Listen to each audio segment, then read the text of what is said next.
Come one, come all. Thank you for joining us. Coming to you as hot as the Sun City El Paso Leatherheads podcast.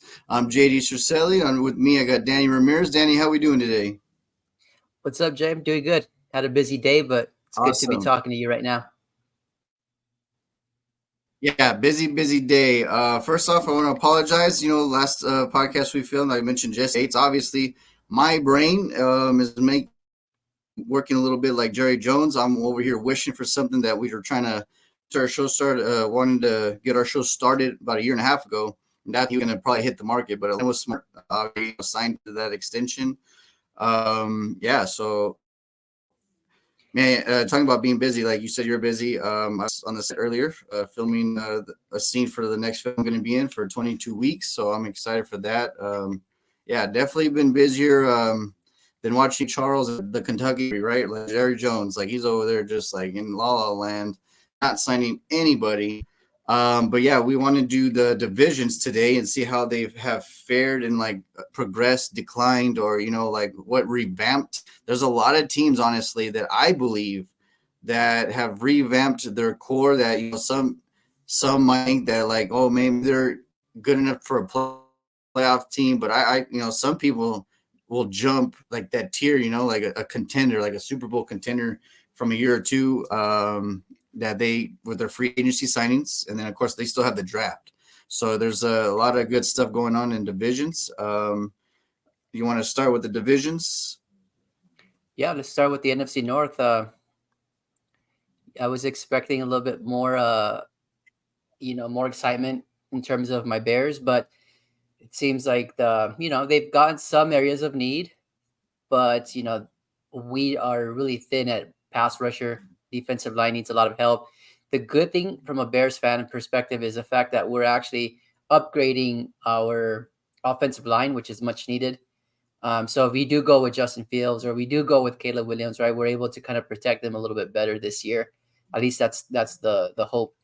But as far as NFC North goes, I guess the biggest shocker, and we talked about it during text or via text, it was the whole Aaron Jones situation, right, where they just released him out of nowhere. Here, Yes, Packers fans thought they were going to get a 1-2 punch with Jacobs and Jones, and all of a sudden, he goes to a division rival, which I didn't see that coming.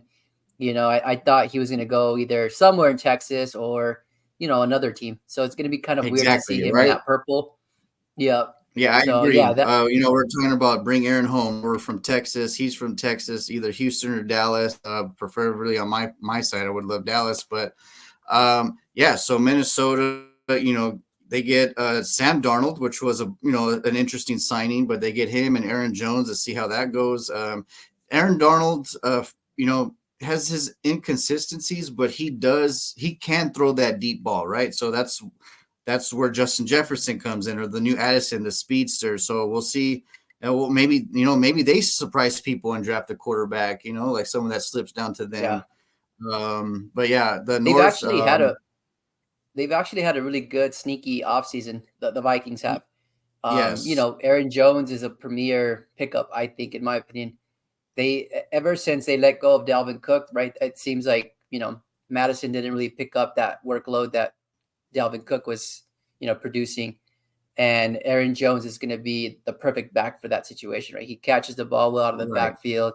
He's a really good in between the tackles, so it's a really good pickup there.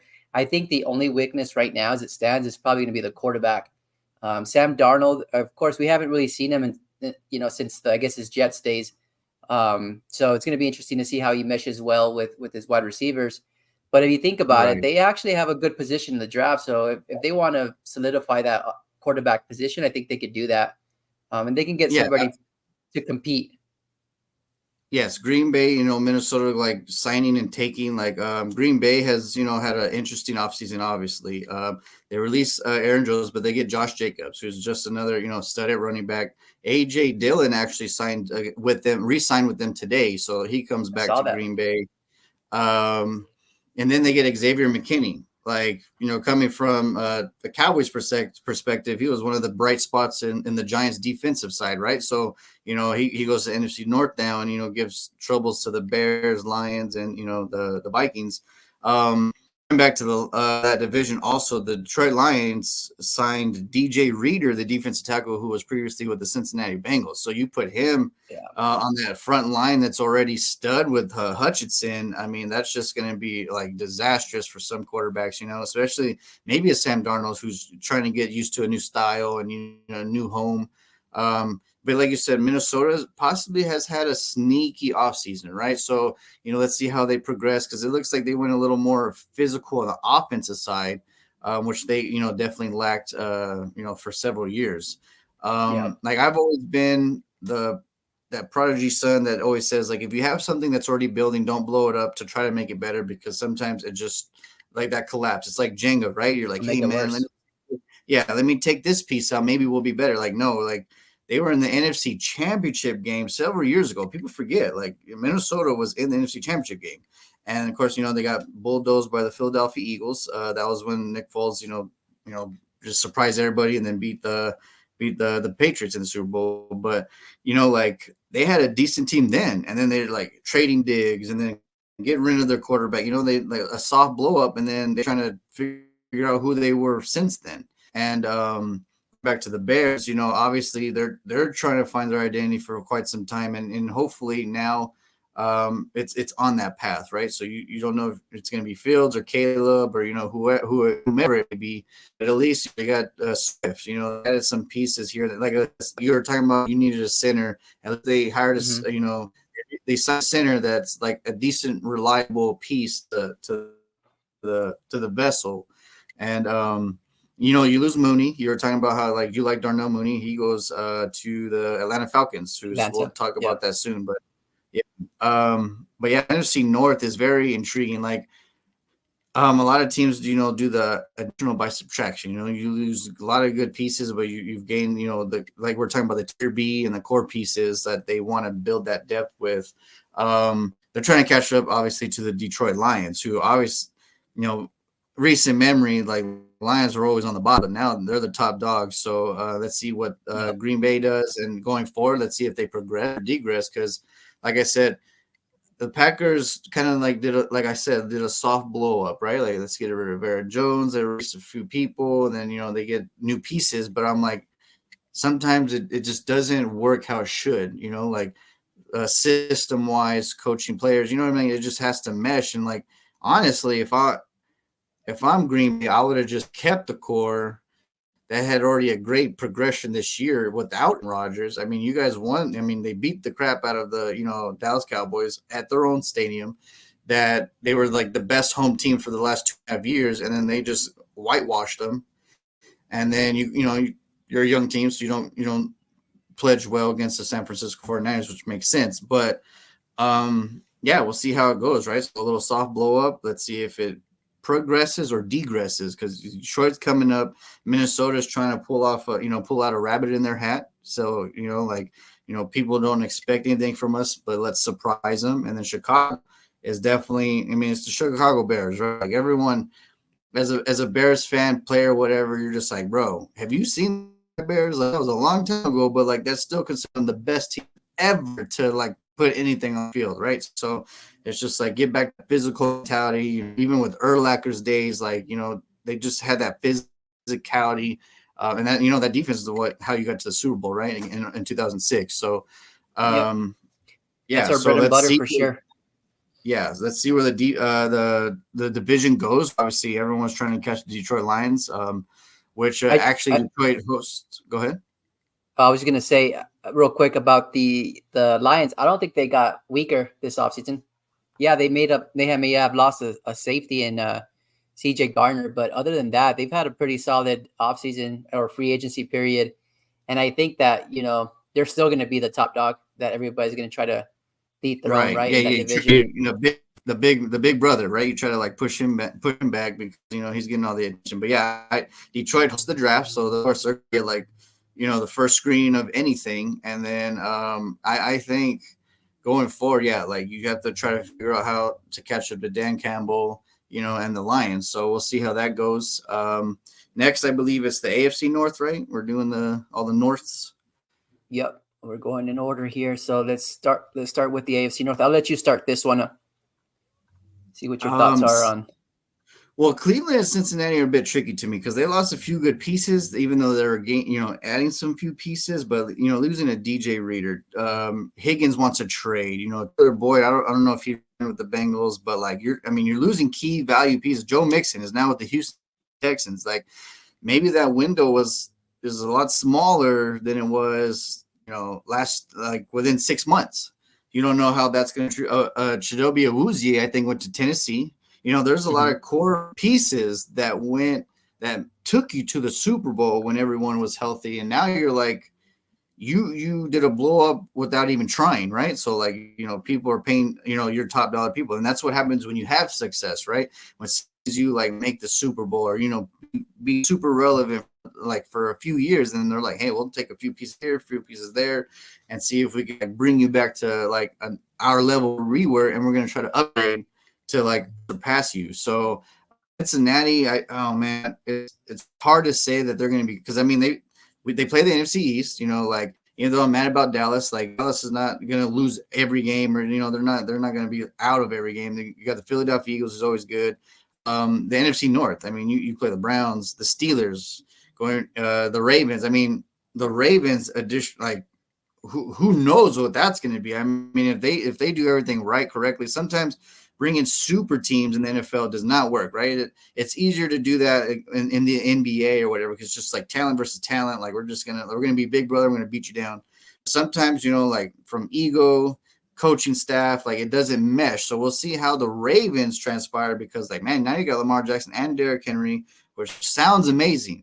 But let's see how it capitalizes when push comes to shove, right? Because like you look at like Eagles or like physicality, who wants to run or whatever. I'm like, you go back to the Chiefs, like Pacheco's a physical runner, and then Patrick just runs when he wants to. But Lamar, he likes to run. So I'm pretty sure that offense of the Ravens is going to look really stud, and they're going to do amazing.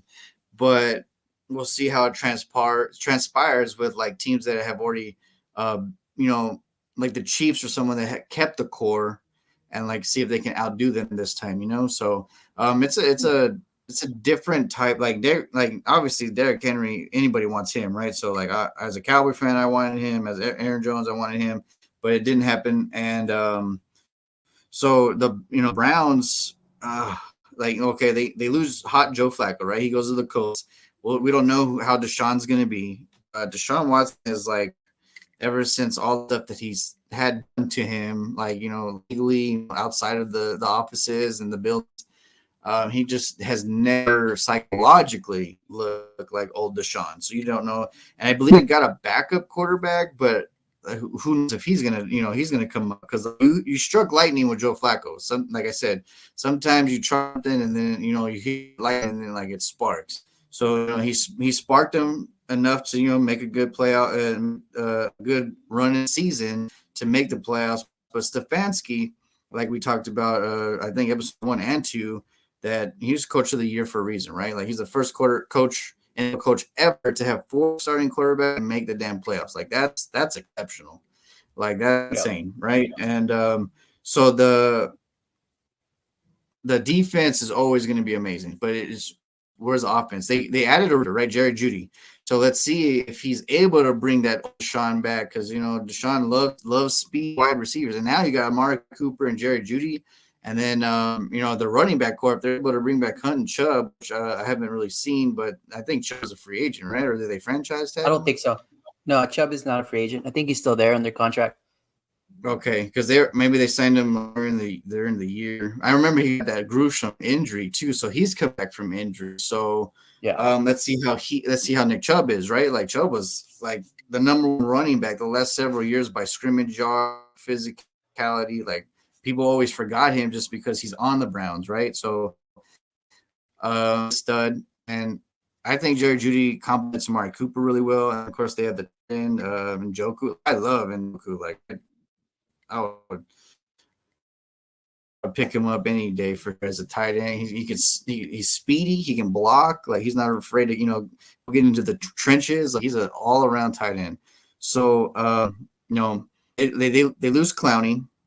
So they, that Myles Garrett doesn't mean that defense should still be the same. Like that defense didn't really lose anything, so it should, that core should be all right.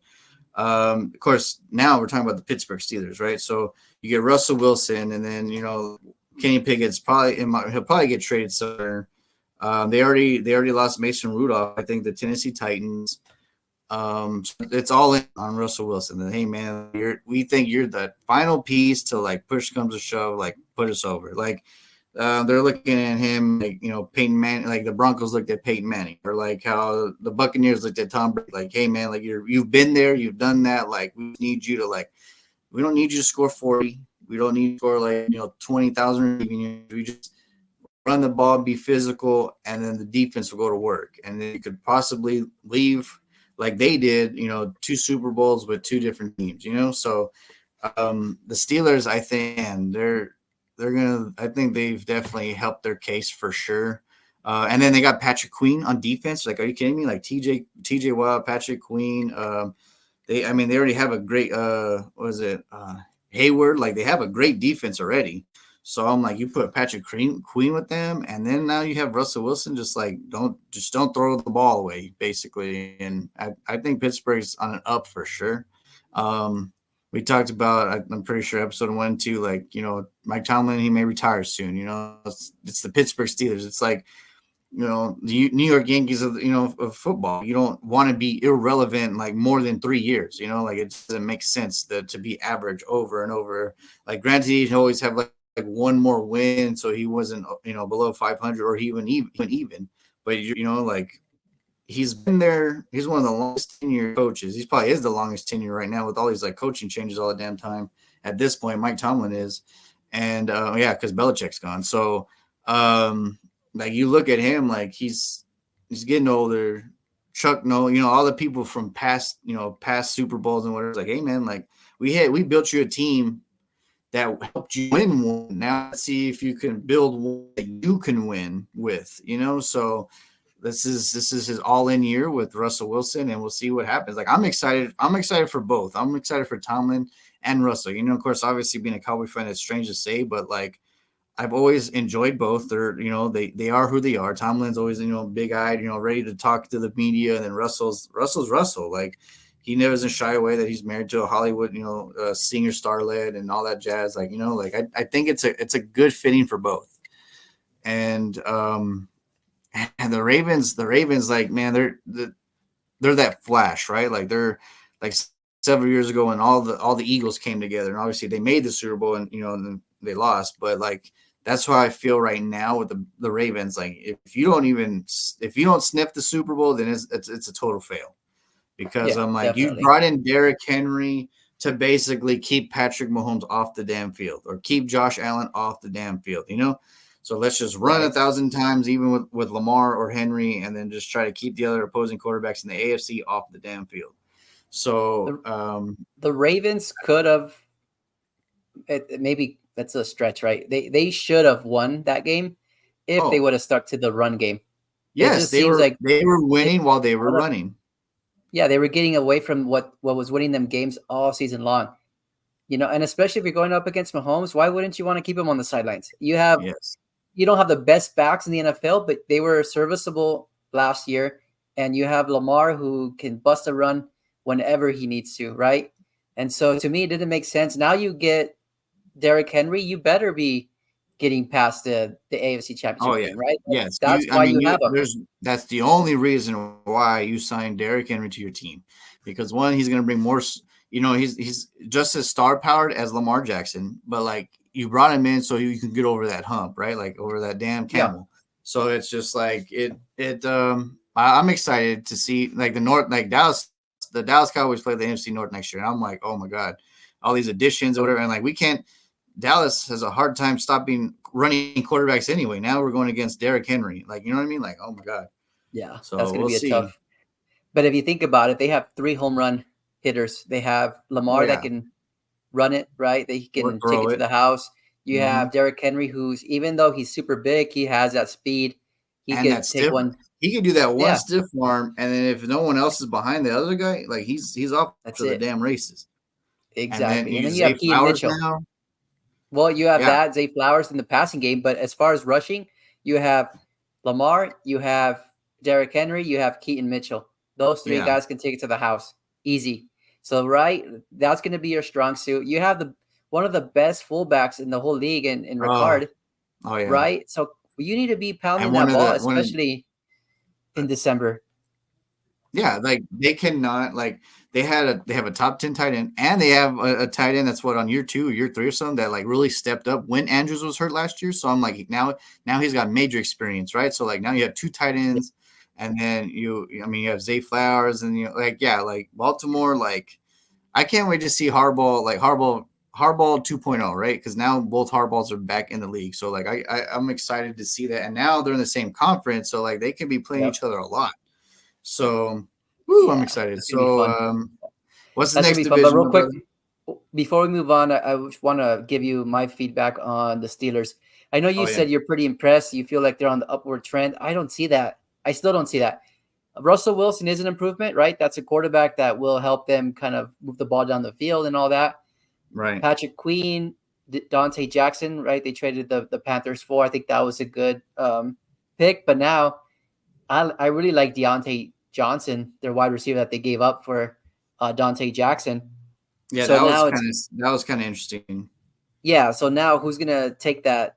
I mean, because Deontay Johnson was a really good piece on the offensive side. So Especially like the slot sling. Yeah, like he was good. he was their home run hitter there. He was So their speedster on offense. yeah, yeah, So I definitely. that And so tells me that they trust the wide receiver draft room this year than they do the cornerback probably draft room so. because Yeah. you get what is it, Joey Porter Jr., who's a stud at rookie last year. Hmm. Now you give him another cornerback on the opposite side that's a veteran that'll help him grow.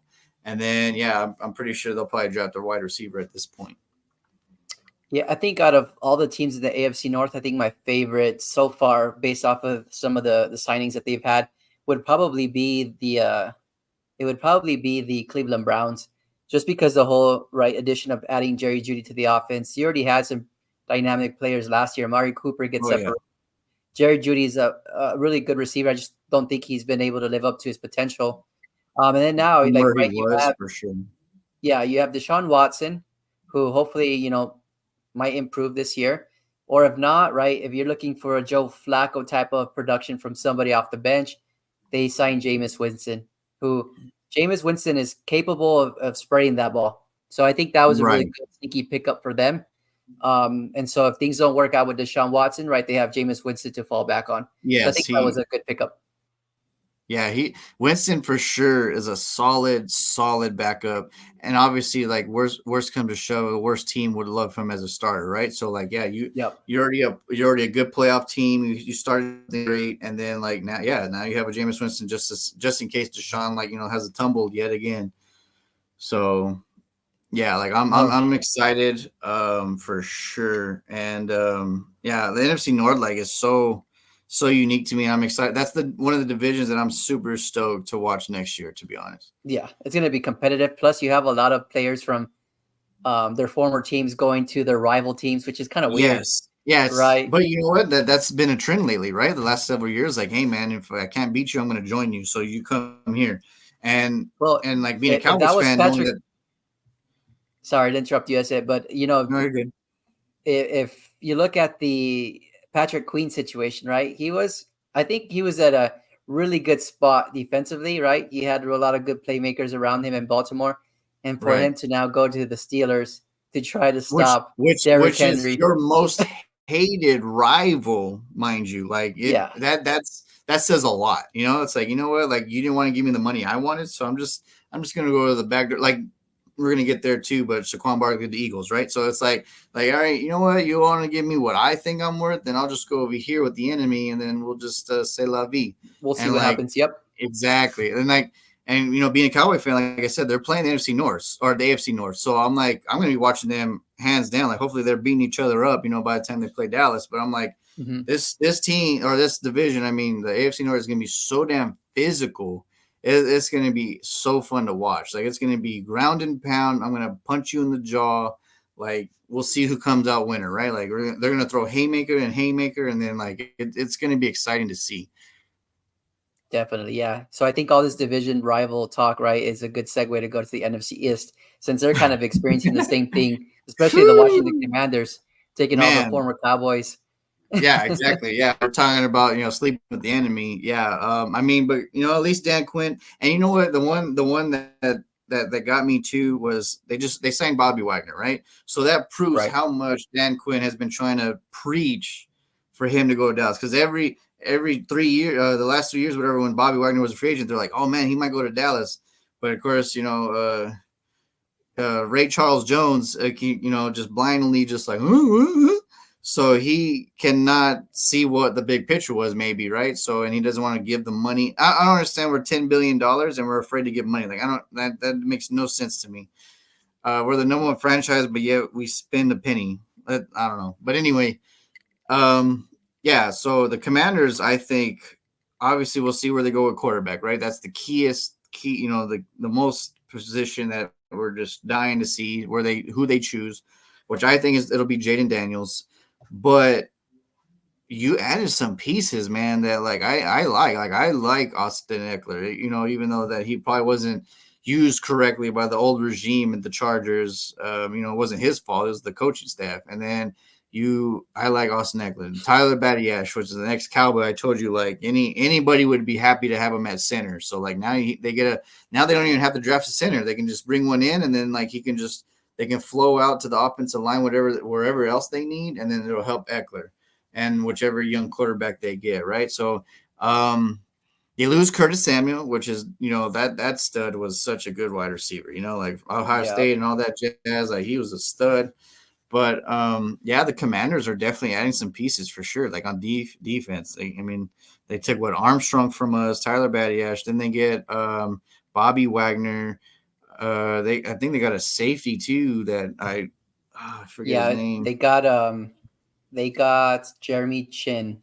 Yes, Jeremy Chin. Yeah, like he's no walk in the park. He's gonna hold his He's down. They solid. got yeah.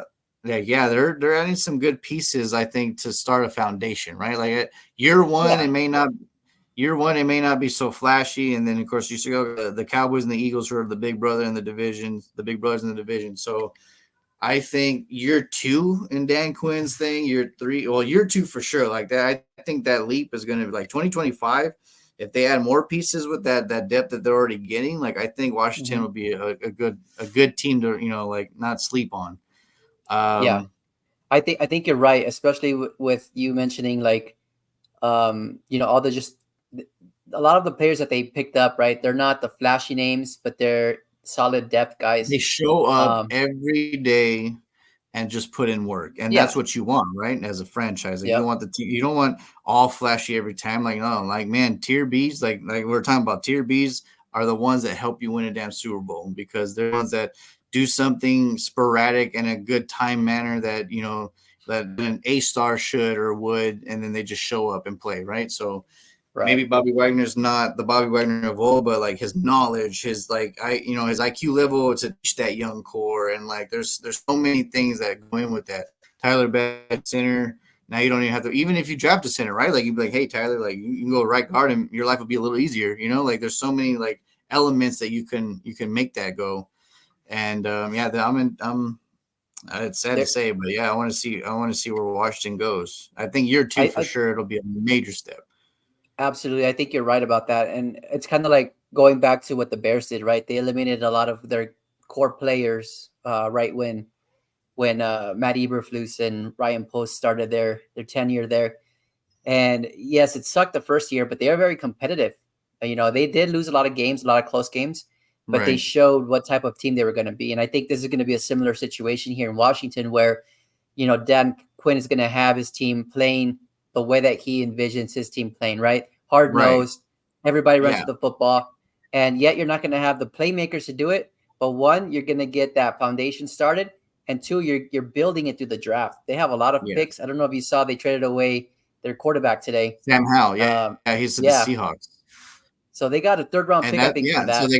they got draft depth. And then, there's, like they always say, there's whispers in the walls, right? So like if I pump you up over and over and over and over again, late at some point you're gonna be walking around like, yeah, I'm pumped, and then you're gonna just gravitate to other people, and then you're gonna pump them up, right? So it's like his Right. mentality is like, yo, everyone's gonna be the same way, the same formation, the same line. So like, if I'm excited, you're excited. If we're aggressive, you're gonna be aggressive, you know. So like, yeah, Washington's up and coming for sure. Going back Definitely. to another rival in the NFC East, the Giants, right? Like I don't know, man. Like they're one of the more questionable NFL teams this year for sure. Like you lose Saquon Barkley. Hmm. Yeah, I think you got better on defensive end, right? They added somebody to Yep. go with Brian the Burns. Brian Yeah. Burns. They even they traded for him. So like but That it was a steal. man, That oh was a yeah, steal for definitely. him. Like him and I can't say his name right Thibodeau. now. Thibodeau, right? Yep. So yeah, those two on the edges are going to be really awesome for the Giants. Plus They they lose have Xavier McKinney. yeah, they have Dexter Lawrence in the middle. Come on, I mean you're gonna Yeah, get pressure from the middle, from the sides, everywhere. So yeah, like that's a really they're good front. pickup. Like, and that what? How did they win the Super Bowls with Eli Manning the last two? Besides Eli, cooking, when push comes to shove, that front line on the defensive line was the key reasons why they won the Super Bowls, or two Super Bowls, I should say. They just But yeah, they just got to they're find their Eli. Oh yeah, That's the exactly. problem. Yeah, like that's the questionable part, right? So like they got three studs on the defensive line. They lose Xavier McKinney, which is we talked about earlier, but that's not good for them. But I think, like you said, they need to find their Eli. Is Daniel Jones it? Do you believe in your mind that Daniel Jones is going to step up without Saquon Barkley, mind you? No, they just put more pressure on him without Saquon. Yes. I think that I mean they have Devin Singletary, which yes, he's a good running back. I just don't think that he has the same type of potential as a Barkley, right? In terms of out of the backfield, picking Or up the I blitz, things of think that nature. I Yeah, think they're both very solid, right? But the thing about Barkley is his inconsistency to stay healthy. But yeah, like you're going back to Devin Singletary, he cannot hit that home run ground and pound like Barkley could every play. Like Barkley can like bruise you and then go through the speed. You know what I mean? Like he can be dynamic. yeah. And so yeah, Singletary, we'll see if he can do it. Now it's all him. I mean, I don't even know who the backup running back is, to be honest. But Devin Singletary, Daniel Jones, and did they even add wide receivers like to help him out? Like I don't believe so. Let me see. I think they did add one, if I remember correctly. Yeah, And they going did. back, They added Isaiah McKenzie from oh, the that's Bills. yeah, because he went from the Bills, the Colts, and then now the Giants, right? So Isaiah McKenzie, but I mean, is he a one or a two, or is he a three? Because like He's you don't not. know with He's him. a rotational wide receiver, and one that I feel like the problem with the Giants right now is they don't have their identity in that core, right? They No, just have a lot of speedy wide receivers that are very similar build type. And so, what are you trying to build? A track team, or are you trying to build a good offense, right? I no, think the biggest guy they have is probably going to be their tight end, which again I told you he might be retiring. So I don't know. I just don't yeah, understand from an and offensive perspective. Don't understand what their if he go go for it. ahead, No, I was just gonna say I don't understand their their logic, their their vision, I guess, for that side of the ball. and if he doesn't retire, going back to Darren Waller, like you traded some capital last year for him, right? So if he doesn't retire, throw him the damn ball, like. Dude, I paid you this much. I traded for you and gave up draft capital. Like we're gonna throw you the damn ball. Like last year, like you said, he was inconsistent. He's had some injury issues or whatever. But I'm like, if I trade for you and I give up a lot, I'm gonna throw you the damn ball. I don't care if you're in a damn wheelchair, bro. Like we thought you were the guy, so we're gonna throw you the damn ball. So Daniel Jones needs to get that through his head for sure. Like, hey man, tight end is usually a quarterback's best friend if things are like not looking well. So like just throw him the damn ball. That's why he did so well with the Raiders, right? Like they had inconsistent quarterback play over and over and over. And why was Waller so good? Because that inconsistent play was always going to the tight end because they were, like things are not going well. Let me throw to Waller. So like Yeah. he catch. So why'd you trade for him if you're not going to throw to him? So it I want to see Waller at least have one more good year. So hopefully he doesn't retire, but he might. Defensive side, I mean, the front three. I mean, is there anybody else that like caught? Did they catch that on the defense side that they signed that necessarily No, will help? the other free agent addition that they picked up was Jalen Mills, cornerback, but he's kind of washed up in my opinion.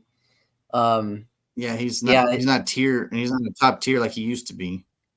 not anymore. Yeah, he's been dealing with a lot of injuries. But before we move on from the offense, I think I was going to tell you the one pickup that I liked that they got was Drew Lock. I don't know if you saw that. They signed Drew Lock for a Oh, 1 year deal. he's So the if backup they to Daniel struggle, Jones, yeah. So if Daniel Jones and struggle, I he could might get definitely injured see like Drew Lock. last year. So Yeah, that could very much happen.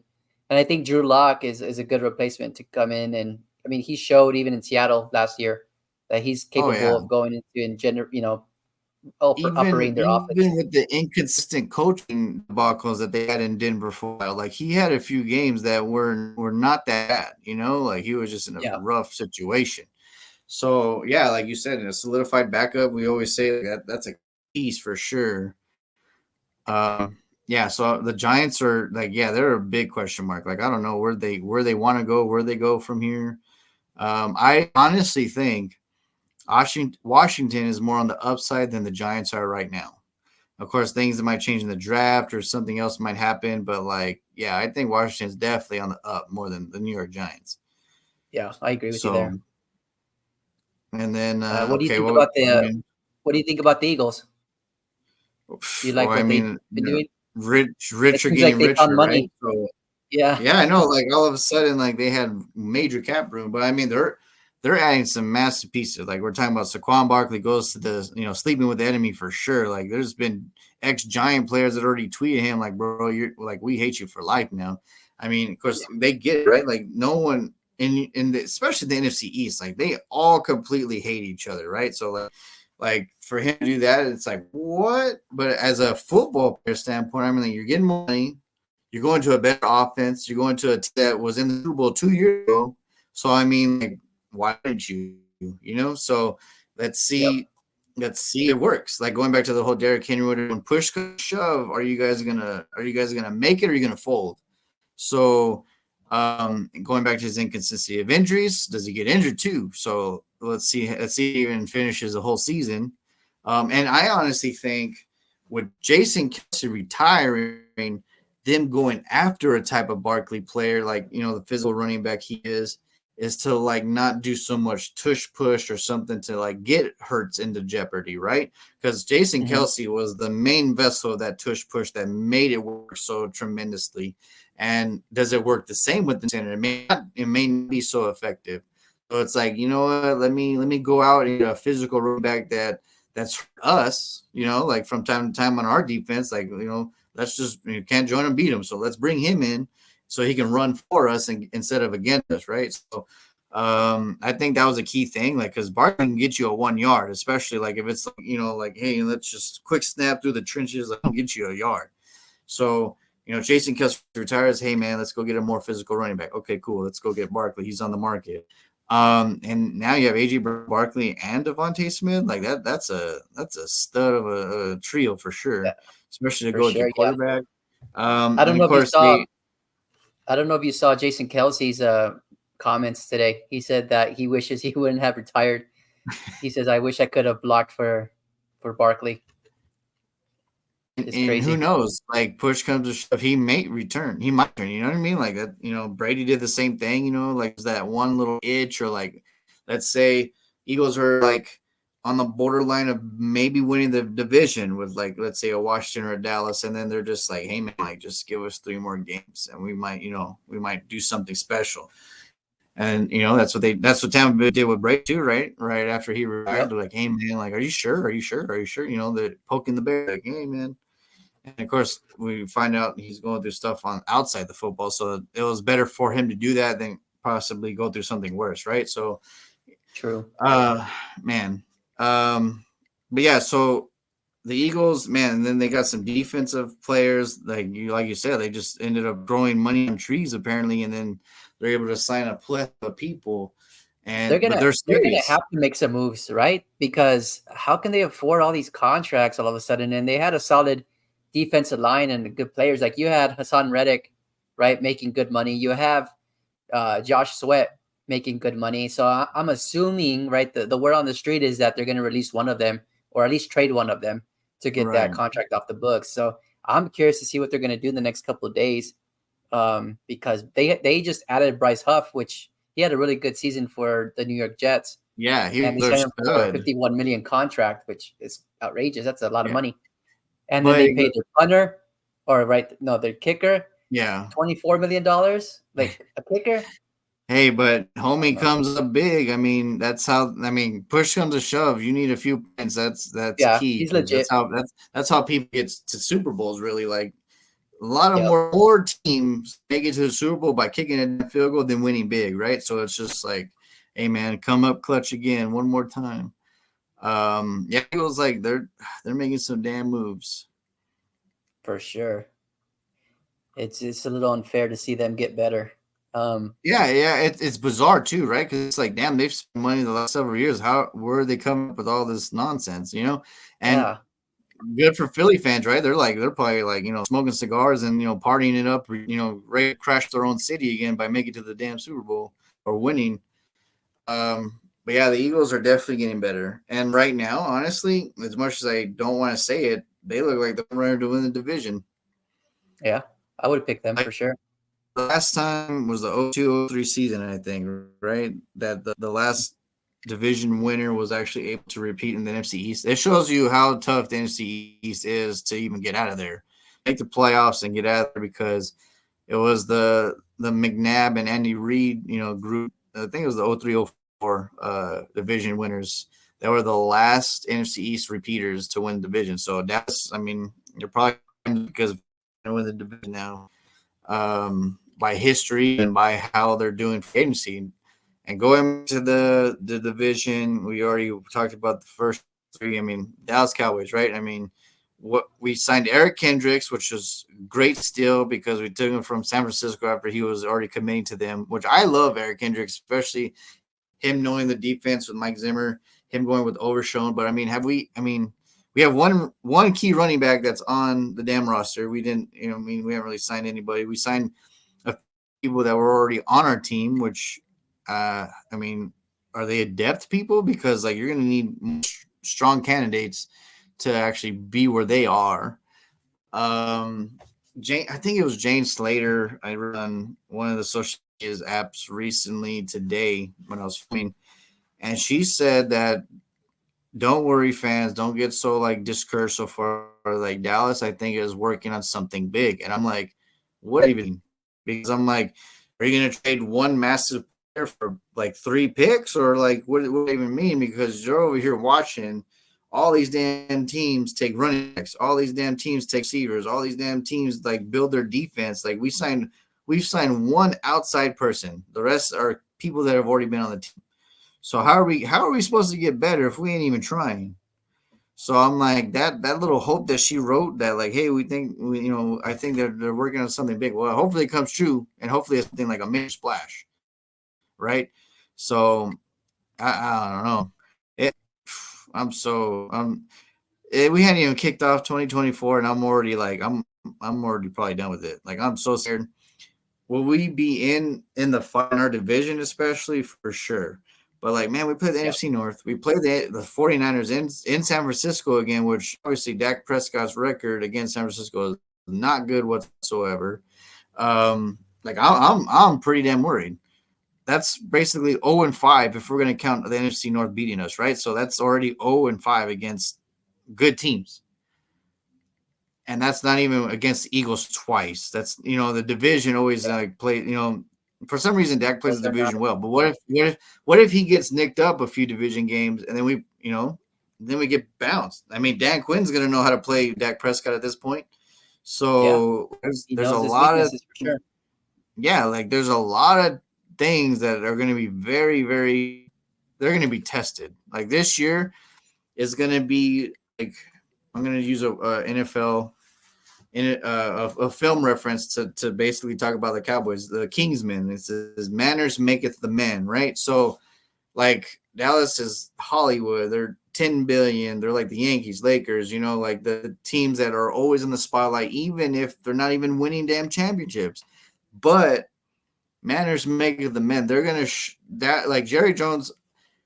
There's someone that I one of the Cowboys pages, I think on Facebook or something. Some guy made a lot of sense, right? Jerry Jones said all in. So everyone's like, well, he ain't picking up no blah blah blah. Maybe he's telling his players, you better be all in, or else all of you are going to be shipped out next year, because McCarthy is coaching for his life. Dak is going to play for stock, right? Like he's playing for a next contract for either Dallas or other team. So there's a lot of players that it's just like that. Jerry Jones is so tripped out about how we got blown out at home against Green Bay that he was just like, dude, all y'all better be in or all of y'all are going to be out. I don't care what your name is. I don't care what your number is. I don't care if you're a damn star right now. Like, y'all better push comes to shove, right? Granted, I agree with that, but at the same time, you got to get the ones that show up all the time a little help. Like, the top four people I think right now, CeeDee Lamb and Ferguson on offense, right? Like those dudes, like Ferguson's the loud mouth in your face. Obviously CeeDee Lamb's a stud. Everyone knows his name. And then of course on the defense, everyone knows DeMarcus Lawrence and everyone knows Parsons. But like you got to get them help. Eric Kendricks is a major plus, especially, like teaching an Overshown who's going to come back from injury. Trayvon Diggs is coming back from injury. We do have some pieces that are coming from injury. That's granted. Like, I'll give them that. So we're not super hurting, but at the same time, like, do we have an identity? We're always talking about teams that don't know who they are. And right now, does Dallas even have an identity? Like, they don't have no damn running back except for one. They don't, like, their offensive line is already shaken up. One leaving, one already signed somewhere else. Like, there's so many evolving doors for the Dallas Cowboys right now that, like, are you even going to be 500 when push comes to shove? Are you going to – I text you the other day, losing this free agency battle, it might seriously blow up, I would say maybe late October, mid-November. Like if things are getting a little tense and like, Micah's doing his podcast and there's so much like noise and thing, I'm already going to be waiting for a top 10 pick for the 2025 draft. Like I'm if things get tense late October, mid-November, and things are going as it should in our eyes, Dallas Cowboys fans' eyes, like it's going to be a rough outing for a lot of players on this team. Dak being one, and like I said, I like Dak as a person, whatever, going through a lot of like lawsuit stuff right now, which is not good for his MO. But yeah. If you are a good person or whatever, like I do want you to succeed, right? And I do want you to like it's the pressure of the media, pressure of the fans. Like the Dallas Cowboys had fans waiting since 1990 to even sniff the championship game. So this dude, he's all day. His brother tweets about it. Tad Prescott is always here like, oh, Dallas fans and Dallas front office, blah, blah. I'm like, dude, he's got to understand too, his quarterback is half the reason why they're to spend money to begin with. So, like, he's getting, what, $60 million a year? Like, they're afraid to spend money. And if things are going to blow up like, super early, next year, if it's going up, if we see the earthquake coming, right? And going back to draft capital or cap room space, Dak's taking off $60 million next year. So 2020, that already frees up $60 million plus whatever other free agents we have, right? So I'm thinking way ahead, obviously, but like let's say things unfold. Aaron Jones only signed 1 year with Minnesota. Then Dak can give him that basically career-ending contract if they want. Like, hey man, now we got the damn cap space. We can do where the hell we got. So that I think that's how they're looking at it, which sucks us because it's just going to be another year of waiting for at least a championship game, right? So it's like Brock Purdy mentality. Like, all right, can we get a quarterback at one point? Just build a super team around this person. That's going to come quickly at this point. If we're on the same as now free agency, and then we'll see where the draft It's weird to me, but of course, a lot of people are saying that Dallas is going to take a guard the first round at 24, right? And I'm like, if we don't have a damn running back, I mean, do they even they possibly look at a running back first? If I'm them, because I'm like, what if the best running back is already off the board? They're going to wait till round 2 to get the third or fourth or fifth running back on the board. Like that's a little shaky to me. Well, the good And thing is this year they don't have, in terms of the running back position in the draft, it's not very strong as it is. So a lot of the top running backs that are considered the top prospects are probably going to go in the second or third round. So the good thing for you is if they wanted to go the offensive line route, right, they can go ahead and draft their center and then follow up that pick up with a running back, which would be good. I mean, you can get the best one in the second or third round. So that's the good news for you. I just didn't like their approach with them not addressing that running back position early on in the free agency period. That was the biggest mistake. I agree. There's so many running backs this year, especially at free agency. I mean, Eckler costs what, $3 million a year or something like that? Yeah. I mean, or four? Yeah, I he mean, took that's like 11 nothing. million for 2 years. Yeah, that's what 6.5 Oh or 5. wow! Wait, breaking news! Breaking news! The Chargers are trading Keenan Allen to the Bears for a fourth round pick. You swear? Yeah, it just happened.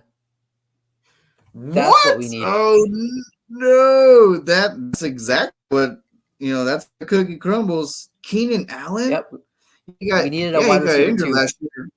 Yeah, but Yeah, you put him, the young DJ Moore, and his physicality, his experience, like that. That's definitely gonna help the Williams. I'll probably just say it now. I feel like they're gonna draft Caleb, but dude, I can't wait to see that on my yeah. damn thing. But I'm looking up. Where do you see it?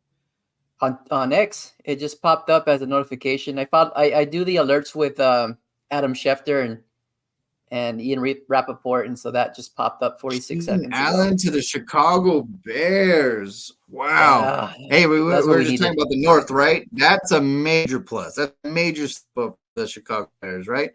She. Definitely. Oh, breaking news! Breaking news! Dallas You got it? Cowboys still haven't done anything. Yeah, all right. Yep. Woo! I didn't expect Dallas that. Cowboys signed Bob Boucher. Woo! Bobby Boucher, Yeah, Super Bowl now for sure. I'll take him at this point. He made up character. Just give me something. But dude, Keenan Allen to your Bear, like that is awesome. Like that, I I love that. love Keenan Allen. Like I've been even before Herbert went, I'd be like, dude, Keenan Allen on any team, like I would love that dude. So yeah, him, DJ Moore, are you kidding me? Like that is awesome. Yeah. So I'm on stoked. that NFL, like it's called the NFL Free Agency update on X. But yeah, maybe I should go to Adam Schefter right now. That's Yeah, just crazy. add the alerts. You get them right away. The only bad thing is I turned them off for the draft because usually like the broadcast is a It's couple oh seconds yeah, and behind. then you already know, and then you're like, Yeah, it ruins the fun. oh yeah, Sorry. All right. So yeah, to your point, I guess to wrap up the NFC East, I just don't understand the logic right now. The Cowboys don't understand the hesitancy there. Um, I mean, you have a solid team as it is with the defense. The offense is where it's yes, a question mark. You don't have a running back right now. Your offensive line. I mean, you have two or three holes there. So yeah, they need to yeah. figure that So out. there's no identity. There's no identity on offense. Like we're just gonna run through. Our offense can be run through number 88. Like that can't possible.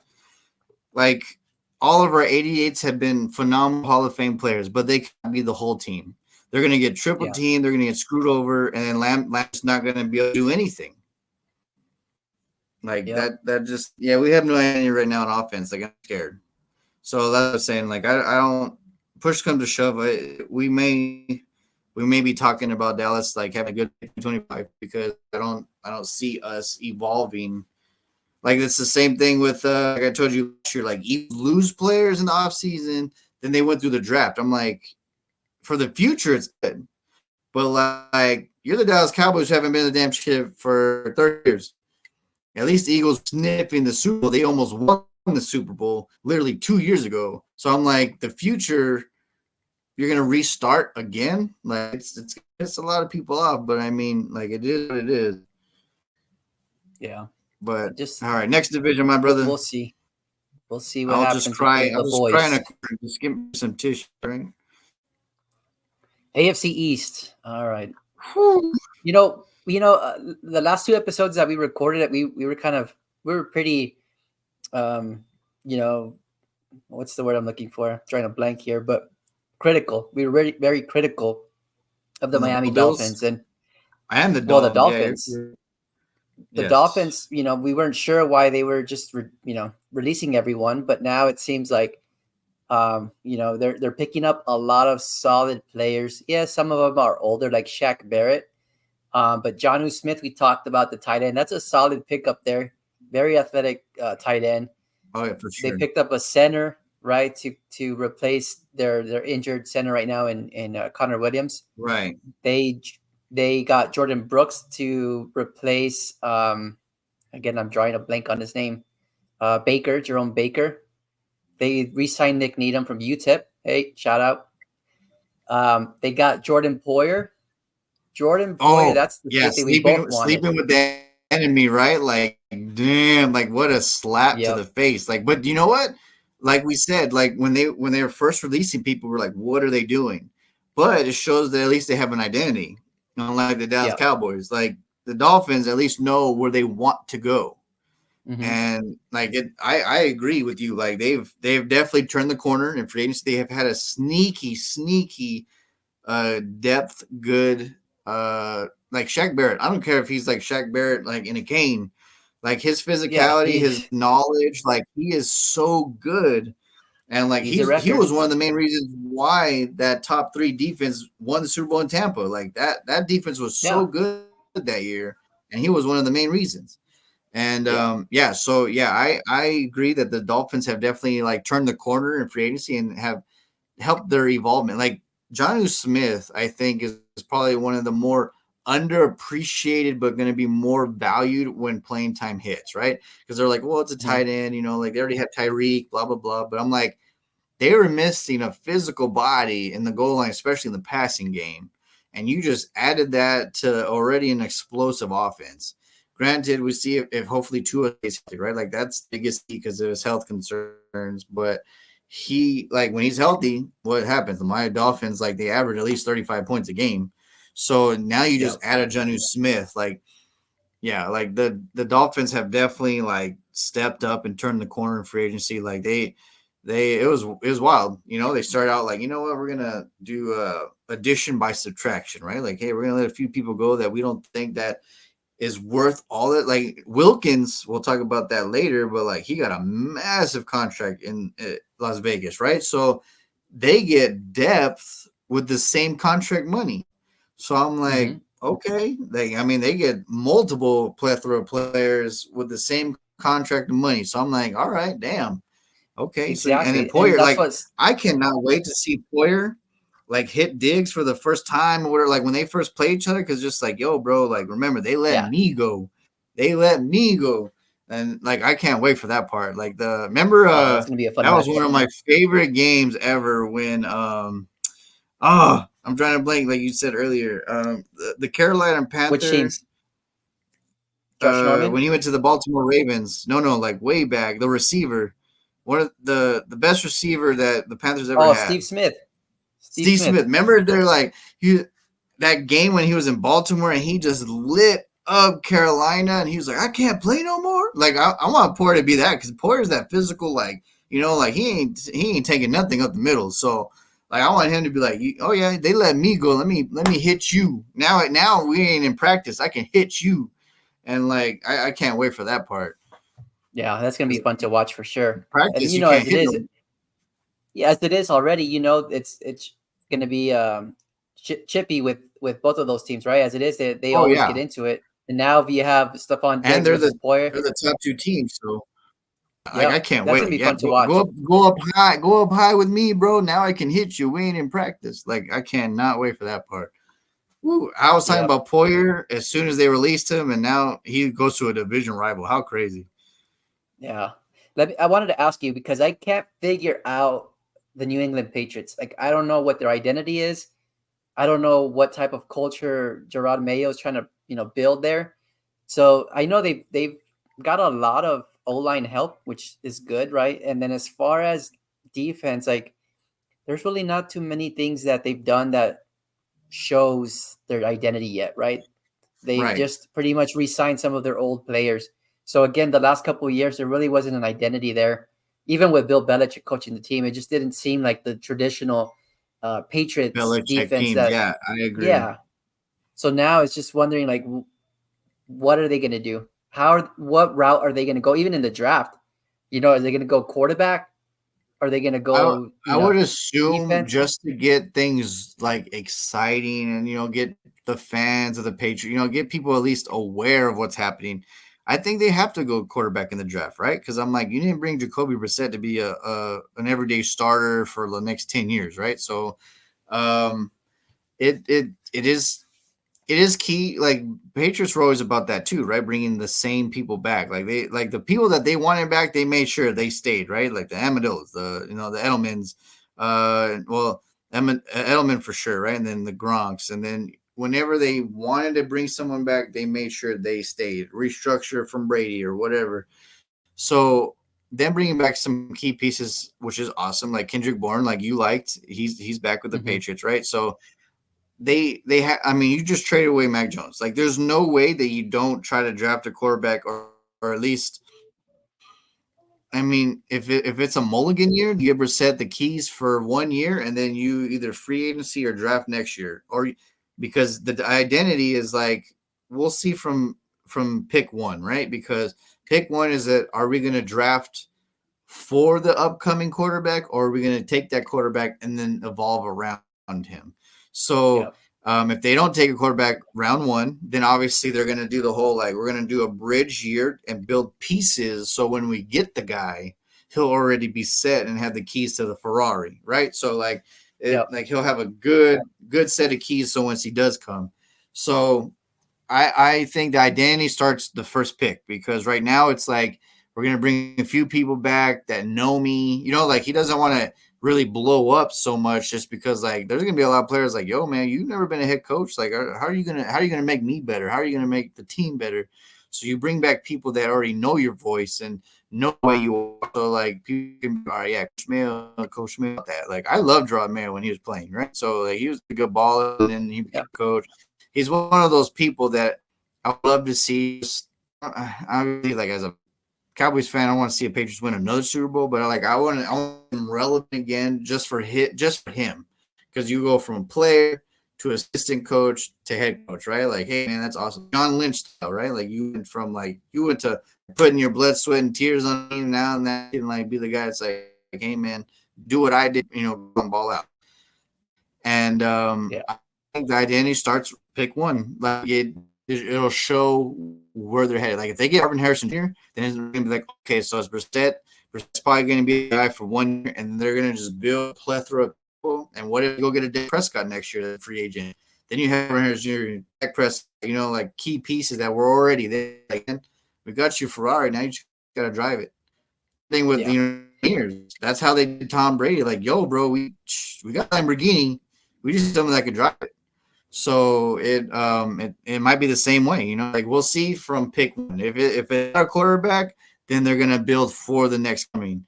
If it is a quarterback, then they're gonna like that identity. All right, how can I make him better and evolve the team around him? I'm So so I'm so anxious to see I'm so anxious to see what they do, just because I've been watching a lot of highlights and Drake May just seems like a prototypical quarterback for the yeah, the I Patriots. even Sam Howell, like he just never had a good team. Like he never had a shot, right? And my uncles, two of my uncles are Washingtons, and they would be cursing at me because we'd be tweeting, like texting, like during the Cowboys Washington games, and I'd be like, "Look, man, I like Howell. Like, don't get mad at me because I'm telling you the truth. He needs offensive line help. Like, how can a quarterback throw if he's on his back the whole damn game?" So it's the same thing like me. They both came from a professional style offense, which Hmm.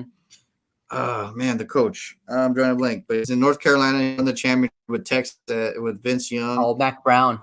Mac Brown Mac Brown. Yeah, it's Mac Yes, Brown.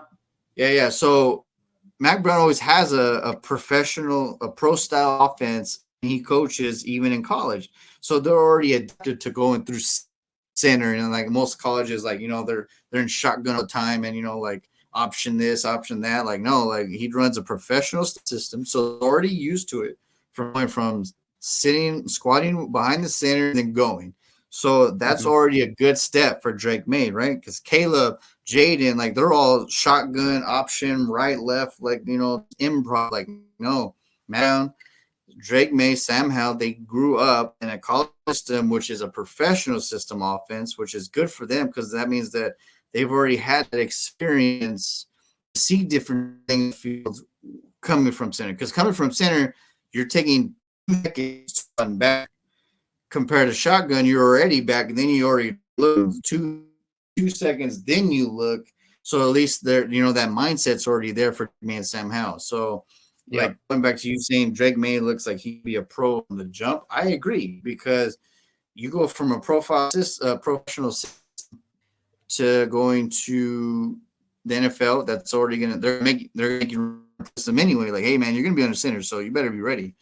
So Drake, I think Drake would fit really well, to be honest, um, with with the Patriots. Like that'll be that. We'll see if that's the idea. A great pick to start because I mean you already drafted your previous number Jones. Yep. So their identity starts pick. That is probably the best answer I can give you. Yeah, it's gonna be interesting to see for sure. Yeah. Let me see. New York Jets really, based off of what they've done so far, it just seems like they're really trying to solidify their offensive line to protect A Rod, and so nothing very splashy there. As it is, they already have a solid defense, right? That's still coming back for the most part. So that's not going to be a weakness there. It's gonna be interesting to see how Aaron Rodgers stays healthy this year, right? If he can, Yeah. that offense I is going to excel.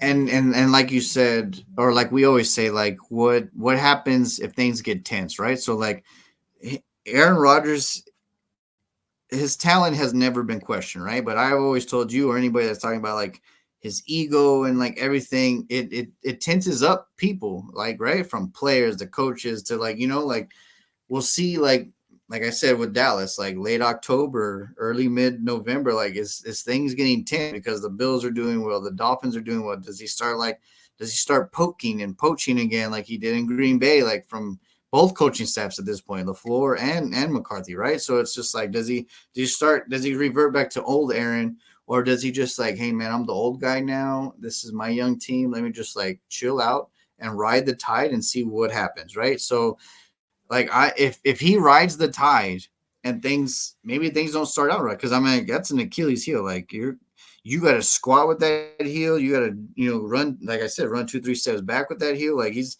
got to like be ready to like move that heel again. It may not practice is one thing, but when you're getting hit and rushed and touched, like that's a whole different ball game, right? So we'll see Hmm. how it goes and it Yeah. what happened. Sorry, I another just got a notification. Hollywood Brown signing with the Chiefs. That's a good one. Hollywood Brown. The That's rich just got richer for sure. Like man, yeah. and oh my god! All right, we'll go back when we get to their. We're almost to their We're almost division. there. So Yeah. like, that just oh man. So anyway, going back to Aaron Rodgers, right? So the Jets, they're both New York teams are interesting. Like, where do they go? Hmm. Like, I think the Giants are going to be in limbo, and I think the Jets will get better. But it depends consistency, health wise. Does Aaron get a little edgy? Like what happens? Like when things don't go his way, like that's been his mo. Like when things don't go his way, he's like, he starts crying, and it's like, bro, like not every time, not everything's gonna go your way. Like Brady, for instance, right? Like the same like quarterback era with Rodgers, even though he's a little older, like he didn't win a Super Bowl every damn year. He just got mad and was like, "Hey man, we'll be back next year." But Rodgers like, "Oh man, like I'm the MVP. I'm the greatest. I'm the greatest. I'm the greatest." And I'm like, dude, just go out and play. Like, just stop doing podcasts with Pat McAfee, which I love Pat McAfee, but like just go out and ball. That's why you went to the Jets in the first place, was to get new life, to get a new, like a new vibe, new place. And the Jets are like a big market team because they're in New York City. Like this is what you wanted, so just don't say anything. Just go and ball. And I think if he does that, the Jets have a good chance to like maybe be a real sleeper of the Super Bowl if people stay healthy, like because they could Yeah, represent the Super Bowl in the AFC. I I think so.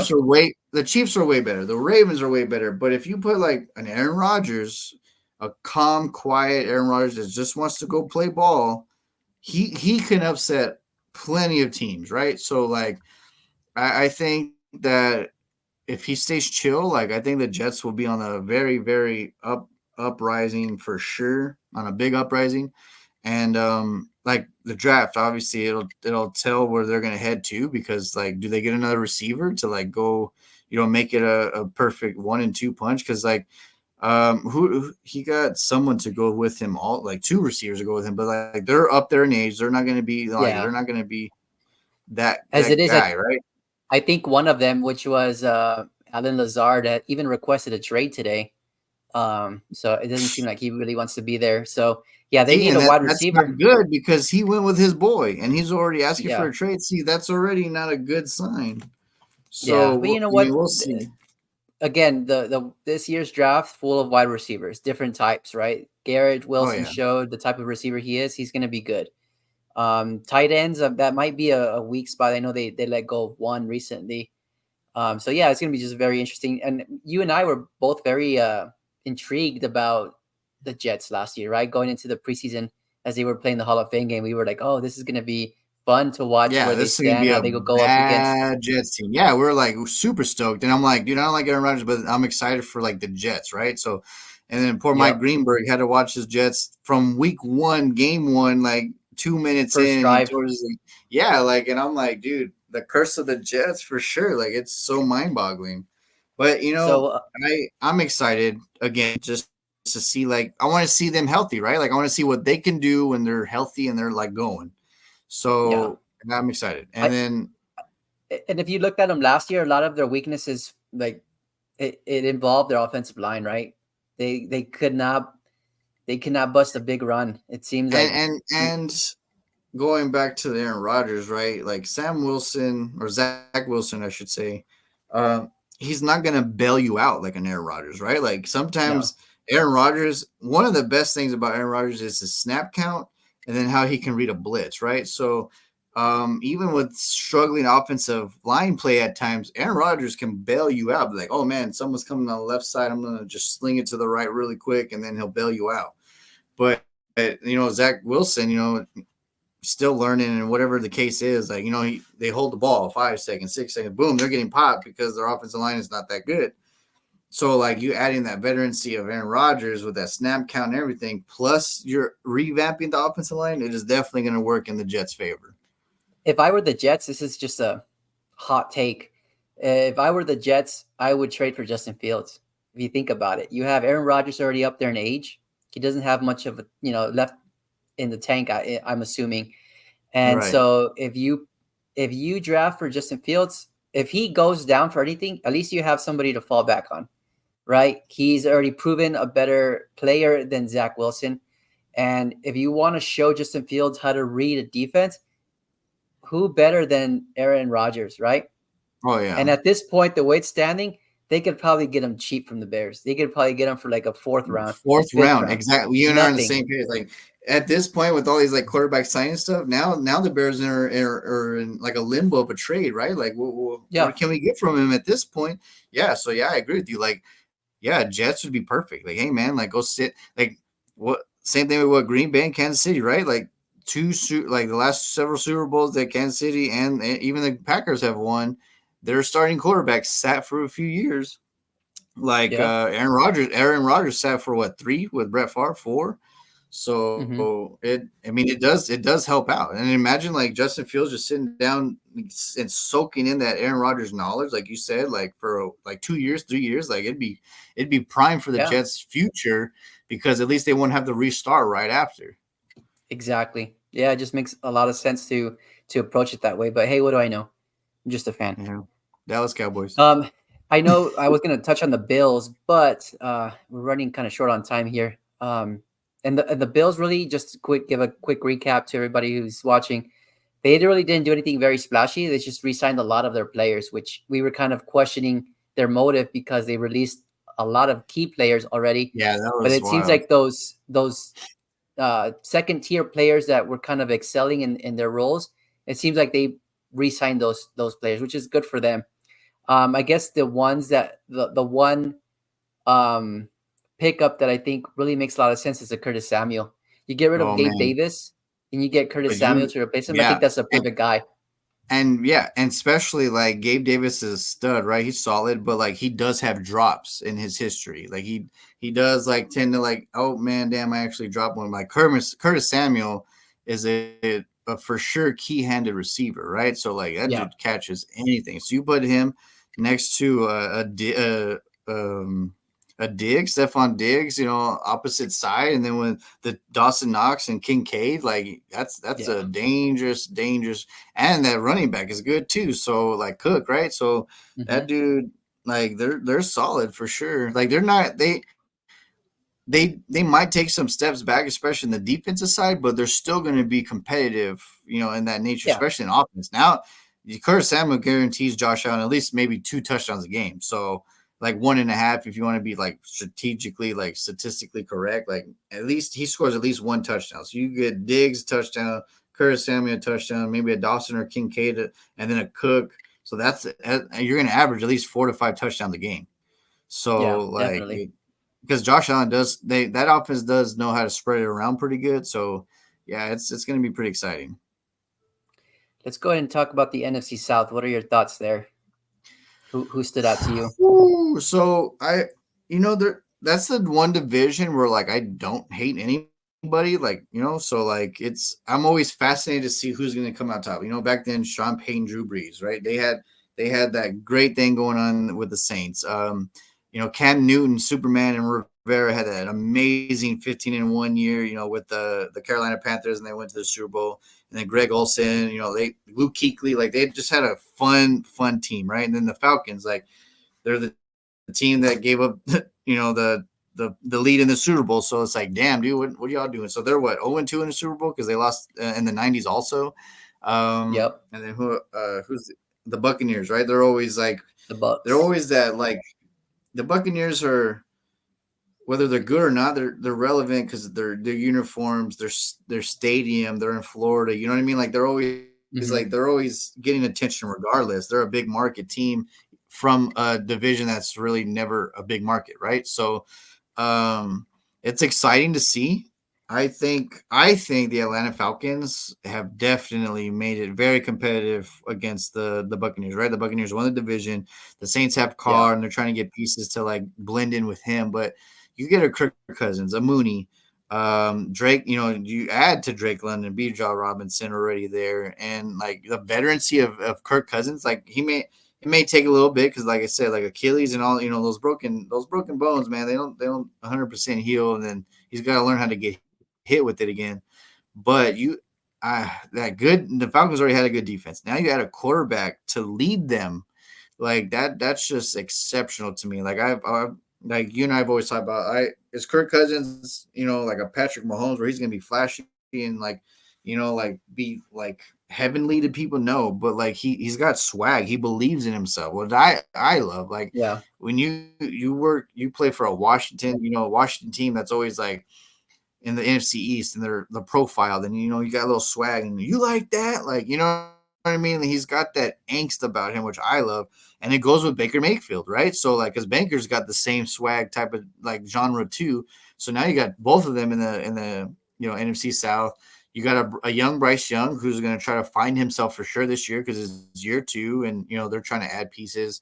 Um, and of course Derek Carr, year two in the Saints. Like, man, he has to show up. He's the one piece that's like, if you don't show up this year for us, like especially in our division, like it's gonna be the Saints fans are not gonna be they're not gonna be happy whatsoever because they gave him they gave him the keys to a massive car that Drew Brees left, and like what'd you do?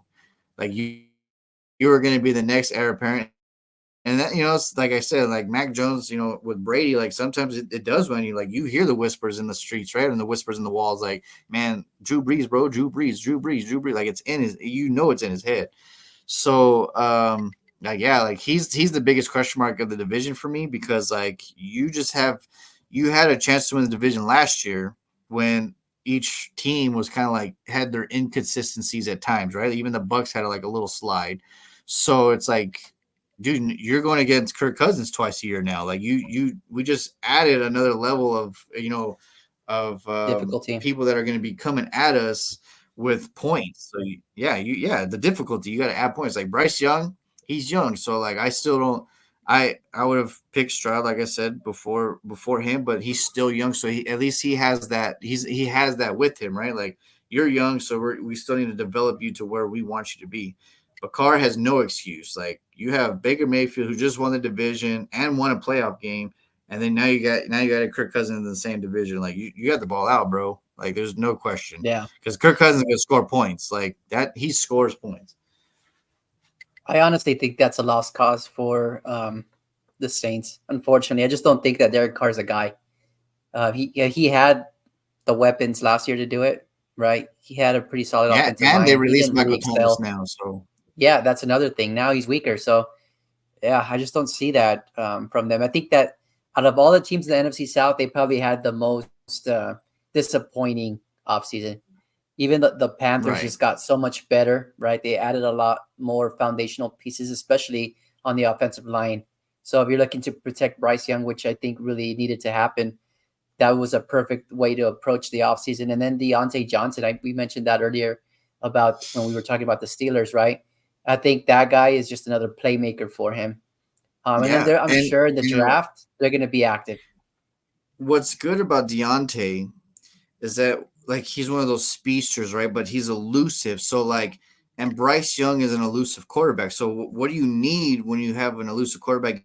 You need a receiver that's like, oh damn, he's running left. Let me run right. So you know what I mean? Like Yep. he's able to like counter what Bryce is doing, so he can be like, yo, I'm open. Just in case Bryce doesn't want to run, he can have that elusiveness of like Deontay is gonna be like boom, breaking his route, boom, he's got that speed, boom, he cuts. Oh, Bryce is running, he's about to get sacked. Let me run back to him really quick, and that's what Deontay will bring to him. Because Adam Thielen is amazing, but he's that pure route runner, right? Like if you put him on a Yep. post, like he's going to a post, and like you better either he's open or he's not.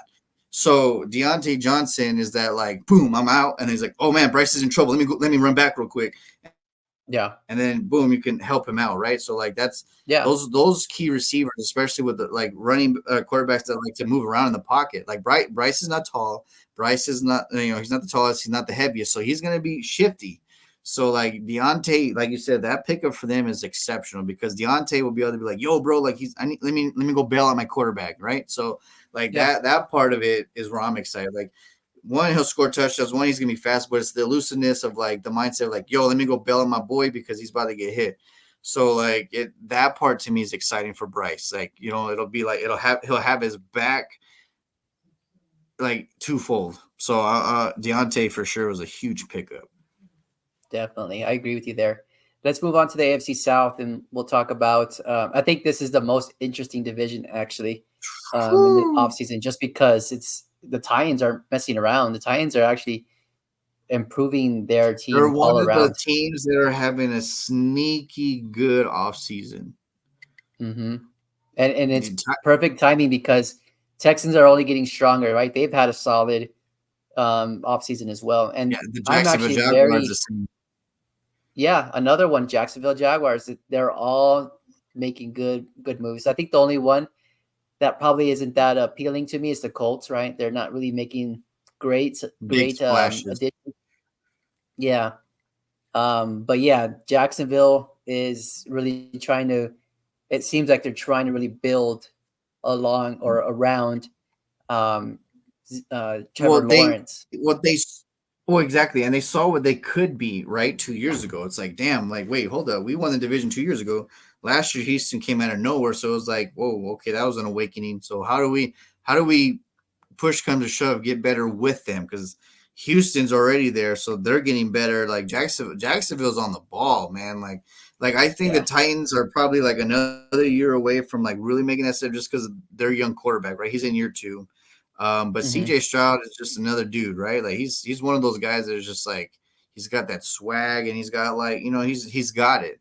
So and then Trevor Lawrence is like he's like this my division to conquer, and then now CJ Stroud came out of nowhere, and then now Will Levis is looking good. Like what pieces are we going to add to help, right? So like yeah, like this division itself, besides you said the coach, besides the other three are making splash after splash.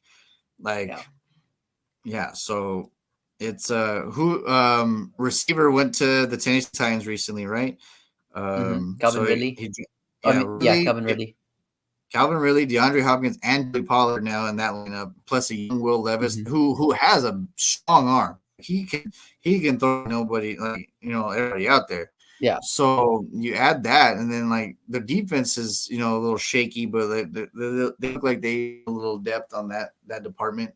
But the Houston Texans, man, like I mean they get Joe Mixon to add CJ Stroud. They re-signed Dalton Schultz, which was key, then they added defensive was it Dan Hunter that they added? Like to add to Danielle Will Hunter. Anderson. Yeah, to Yeah. add to Anderson Jr. Like that rookie already had a great year, and then now you're just adding an experienced veteran like on the opposite side of him. Like, whoo. Like Danielle Yeah. Hunter was one of the steals in the free agency for sure. And for them to add him, like just to add what they already were working with, like they honestly a sleeper. Like people know them now, but as a Super Bowl contender, if CJ Stroud makes a leap in year two, especially with Hank Dell like come back from injury, and then Hmm. like Nico Collins, they can make a massive step. And like the way he runs and the way that they play, they can upset a Kansas City in the playoffs. They can upset Josh Allen in the playoffs for sure. Like that team looks very, very good and scary. And like obviously from Texas, like it's kind of cool to see like the Texans doing well, right? So when I was in Houston, like I mean, they can lose every game, but if they beat the Cowboys, like that was like their Super Bowl. But now they're relevant, right? So now they're thinking like, nah, man, we want bigger Big things. I'm picture. sure in that city, I'm sure in Houston now it's like, nah, bro, we can make good things happen at this point where we couldn't do it before. So yeah, and then Jacksonville, like, oh man, I like the division. Like they're Yeah, me too. it's one of those divisions that's never really talked about all the damn time. Like they're very competitive all the time. Like Yeah, because people we're forget. used to the 8-8 teams fighting it out for the last place, the last spot in the playoffs, right? And it Right. seems like now it's like no, there's actually going to be hard fought games, and they actually have a potential to be some of the top seeds in the AFC. So that's what's Yes. very exciting. And people forget too. The last 10 years or so, like two of those teams at least made it to the conference championship. So I mean, like it's not like it was super weak to begin with. It's just people don't talk about them because they're not big market names. Like the Colts were big market because of Peyton Manning. Then when he left, Yeah. then like, well, Andrew Luck. But then when he left, like it was just like, damn, we're never going to get back to that big market, right? So then the Jaguars were all that like there's just like they just struggle and struggle. They were like the Saints of the 80s, right? Like the Jaguars were that team, like just like man, they could just never do anything. And then the Houston Texans, well, they're the new franchise, and like it's just hard for people to like perform there, blah blah. So that division was always just like looked down upon, but there have been some good teams on that division that people Hmm. forget just because it's not a big global division. But Yeah. I'm excited for this division, like to see, like we are talking about the NFC North, like the AFC South can honestly sneak in three team next year in the playoffs Oh just yeah, by I can see that 17. Like happening. the Titans could be that, like, hey man, we're like one game over 500 and we just snuck The in the seventh playoffs, seed. Yep. Exactly. So like the Jacksonville Sure. Jaguars and I think the Houston Texans are going to like stud to begin with. Like it's going to be those two are going to be fighting for the title, right? So like it's going to be a good one to watch for sure. Like Yeah, I I've can't always wait. liked Trevor Lawrence. I like, hmm? No, I was gonna say I can't wait for that. Those matchups. I Yeah, think it's yeah. gonna be Like fun to I've watch. always liked Lawrence. I, about Doug Peterson the last time. Like he is who he is, right? So it's just like just seeing all these pieces land there, and I'm like, he knows what he wants. Like he was like, bro, like I think that what's good about him, he's not the type of person that's afraid to go up to the owners, to the front office. Like, look, I won a Super Bowl because I got the people that I want, and you guys brought me in for that reason. So I want the people I want. Because last year they were quiet, they were like of course Kevin really came off of that suspension, so it was just like, all right, cool. But like they were a bit quiet, and they're like, hey, we could probably win the division again. So when they didn't, he's just like, look, man, I told you I want to get the people that I want, because it's showing right now how aggressive they've been. That he's building that foundation again up in Jacksonville, and that was that was one of the teams like back in the day where I told you, where I always feel like don't try to do a soft blow up because it might backfire. And that's what happened, right? Because like they made it to the damn AFC Championship game, and they're like, you know what? We'll take a few pieces here and there, and like blow the positions up, and we'll be better. Like, no, you haven't sniffed the conference championship since that game. You lost, Yep. New England and the Patriots, but you lost to Tom Brady. Not like everyone else was beating Brady either. So why would you blow up those pieces to begin with when you had something good? And they had a great team that year. Miles Jack, Ramsey, even Blake Bortles had a sneaky good year just because he fit the program. And like that's what's so key. People always forget, like, hey man, this dude's an A-list stud, like blah blah blah. But does he fit your program? And like the Vikings, when they made the to championship game, the Raiders, who are like up and coming with Jack Del Rio, they lost in the playoffs because Derek Carr was hurt that game, and then they blew up that team. And I'm like, dude, you guys have something going, don't blow it up. And it's the same thing with Jacksonville. They learned their lesson, right? They're like, hey man, like we're not gonna blow things up. We're just gonna bring a bunch of people to join what we already have. So I'm excited. Like this division Me too. is sleepy good. Like I think it's going to be sneaky good. Yeah, it's gonna be one of the top Anthony divisions. Richardson is a interesting piece in that puzzle because he loves to run and he loves to be physical. But look at last year, he popped his shoulder. I'm He like, what got hurt, happened to yeah, him? And I'm like, and dude, he's a like physical runner too, yeah, so exactly. it's So I'm gonna like, happen. dude, this ain't college. Like NFL, like you have Michael Parsons who can run as fast as a receiver. Like you don't want to challenge that every Yeah, time.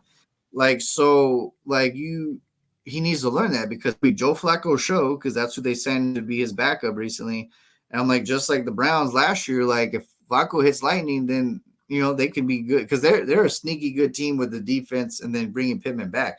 Like they're not a joke. I mean, Taylor was doing all right. Like Gardner Minshew held the ship as best he could, right? So hmm like that division, honestly, the two into the late season is when the Texans really won the division because it was all even tied by that time because we're still trying to fight for it. Um, but yeah, yeah. it's interesting to see NFC West. Woo, man. I mean, should we say anything about the damn 49ers? I mean, they're the gauntlet, right? They're the mojo of that division. Have they We talked got about better? we talked about addition by subtraction, right? They let go, of course, of Eric Armstead, signed with the Jacksonville Jaguars today. Yeah, Um, so man, I that's such a think that great for them. yeah, I mean that's going to help them right now, and it seems like based off of looking at who they picked up so far.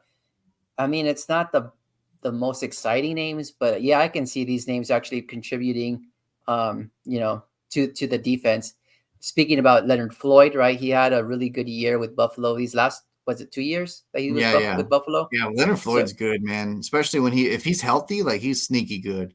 yeah, he's good against the run. He's quick around the edge, Right. very bendy. So I think that's a good pickup. Underrated. They also got Gross Matos. I think I'm butchering his last name. Again, he is not the most exciting name, but he's solid too. He's a rotational pass rusher that's going to Gross come in. Matos, dude. I'm gonna remember that for. I'm gonna make an NFL man a name like that, like Gross Matos.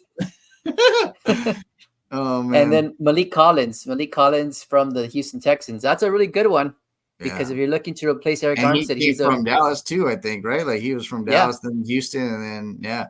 he's sneaky good too because he's a good interior lineman, especially like third quarter, fourth Hmm. quarter when you need a substitution. Like, yeah, he's pretty solid. Yeah, So I don't definitely. know, man. The Niners. See, that's the thing. Niners have an identity, right? So Yeah. it's so frustrating. It is crazy though that because Kendricks was coming in to like basically like I guess Greenlaw's injury is gonna take him longer to like Yeah. I guess fully rehab. Well, he Thank tore his God that Achilles, right? yeah, In yeah, Super Bowl. and That's the gonna Super Bowl, take at yeah. least So a year. yeah, so at least Dallas was able to steal him away because if you add Kendricks with everybody else that you just mentioned, that would have been another like, oh my God, outing for the defense, right? So Yep. I think the Niners are still going to be that division leader. Like I mean, the offense is key. You got Debo, you got Christian McCaffrey, you got Purdy still under the rookie deal. Like there's and that offense if they stay together, that core is always going to be Kittle, Kittle. But yeah, so that team's always going to be good. The Rams got quietly a little better. Like they Yeah. didn't do anything flashy, but when have they ever done other than Yeah. Matthew They're Stafford, right?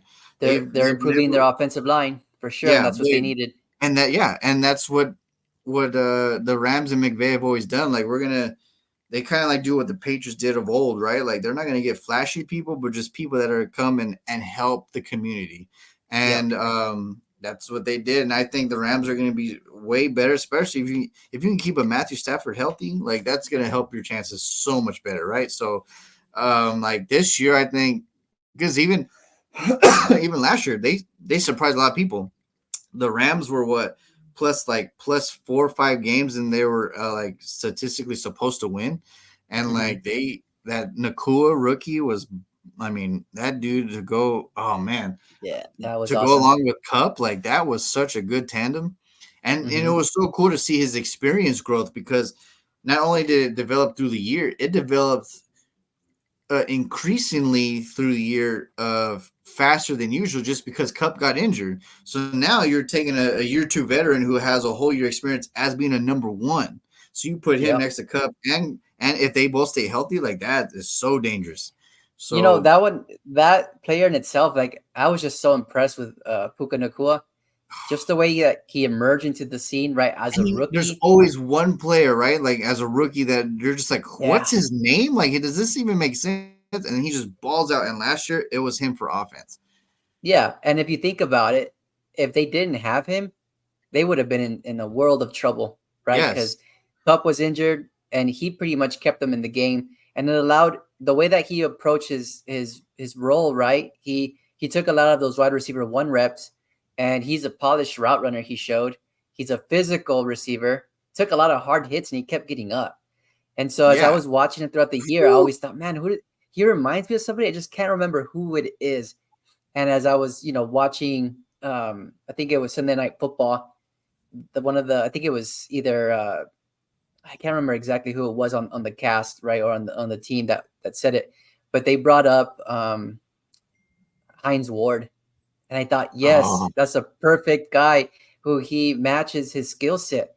Heinz Ward wasn't the flashiest player, he wasn't the most athletic player, but he was the most dependable player for the he Steelers. was like obviously our friend Charles, right? Like that was one of his boys, right? Because he's a Steeler fan. And going back to the whole, yeah, dependability, right? You're only as good as you show up. And like, yeah, Heinz Ward was one of those guys that you just like. He's gonna show up and give you 1,000%, even if he's on one leg, and that's the you want, right? And Nakua Yep. was doing the same thing. Like you said, he was getting popped, and he'd be like, "All right, man, like next play, let's go. Like we gotta try to win the thing." Like, yeah, his Ward's a good example for Nakua for sure. Yeah. Seahawks fans and Cardinals fans, we apologize. We're gonna have to skip over their additions. We'll talk about it next on our I next think Sam episode. Howell was good for them for the Yeah, that was a Seahawks. good pick. Yeah, for sure. I think that he hasn't really been given the opportunity to really excel, and here Right. in Seattle, he'll get that opportunity for Yeah, sure. especially because Gino might be inconsistent like usual. Yeah, we just have to continue moving on, just because I have a house full of girls, and they're Yeah. waiting to Yeah, they're watch their like, shows in their dang, YouTube channels. dang. Yeah, I could hear them yelling already. So let's talk about the AFC West here. Um, What are your thoughts on those teams? So obviously you try to knock off the big brother in the NFL, right? So that's the Kansas City Chiefs. So um Chiefs obviously got better because you just said they got Marquise Brown, right? Hollywood Brown. Like, damn, Yeah, that goes that but and oh man, that's so crazy because they're like, man, that speed. What about Tyreek? And then they still won championships. So now they get that speed back. He may not be as fast as Tyreek, but he's just as fast as someone that you want on the team, right? So yeah, like that just helped them tremendously. The Raiders, I think, getting Wilkins to match Max Crosby's enthusiasm and aggressiveness, I think is a very, very big win for them. They traded away. They released Garoppolo, right? So obviously they're yeah, definitely going to go in a different direction. I don't know if Aiden O'Connell's the answer. They may not think so either. So where they go draft wise. Um, but yeah, as they're building identity, right? Talking about like Antonio Pierce comes from Coughlin area where they front seven was so physical, right? So like that's what he's building, which is awesome for the Raiders. I agree with that one. And then my boy Justin Herbert from Oregon. Now he's finally getting a coach that understands and knows what the hell he's doing. So that's so good for the Chargers. Like the other coach, man, he was abysmal, and I mean, there are coaches that are better as coordinators, right? And I think that he's a way better coach, a coordinator than a head coach. And what was key for them, and a lot of people like, oh man, we can't wait for Mac to possibly hit the market, whatever.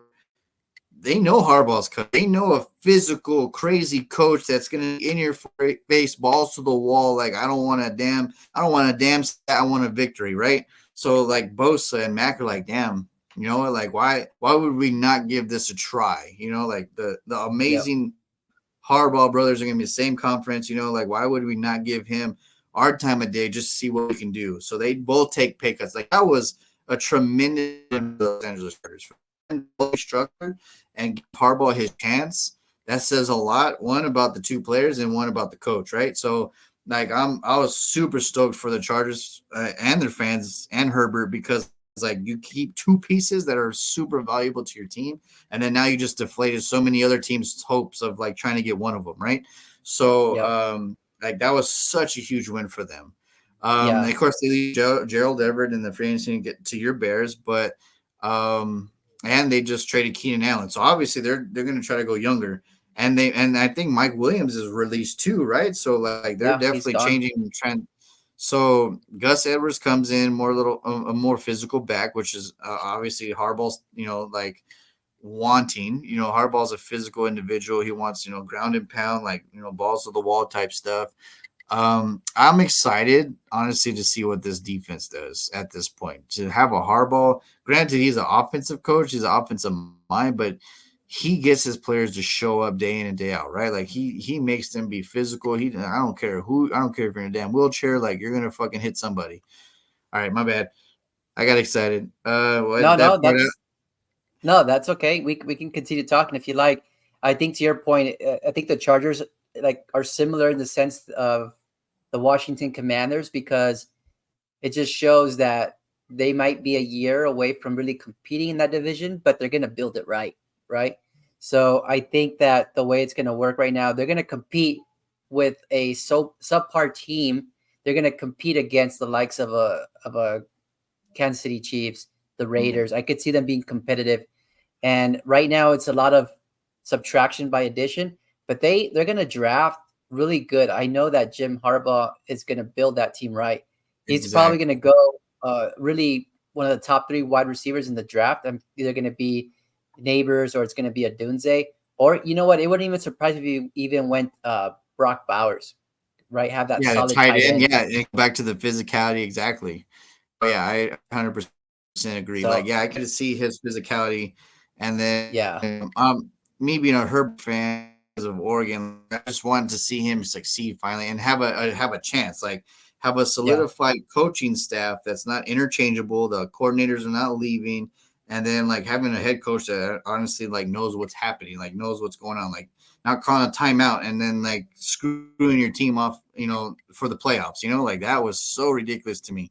But yeah, so I'm super stoked to see where the Chargers go from here because it's only it's only going to go up, right? Like there's no way it's going to go down. It's just going to go straight up. Like the Commanders we were talking about. Yep. The only limbo one, the only one that's so confusing right now is the Broncos, right? Like Sean Yeah. Payton's going to build his team, but like, what's his team? Because like you've really lost some pieces, and I guess you're going to go through the draft. Because are you drafting a quarterback? Are you going to trade for a quarterback? Like, what's happening? So are you going to trade for Justin Fields maybe? Because you were saying his draft stock obviously went down with all these free agency signings. So Yeah. maybe they go after a Fields for like a third or fourth round, and they still have a number 12 pick. So like Yeah. the draft is going to be very interesting for the Denver Broncos because it'll You, show where they're heading. I didn't think about the Broncos actually, and now that you mention it, it does make a lot of sense for a Fields because if you think about it, when he was with the Saints, right, Sean Payton, he had a Taysom Hill. You can use Justin Fields the same way you use Taysom Hill and Right, have that explosive playmaker as a right, quarterback.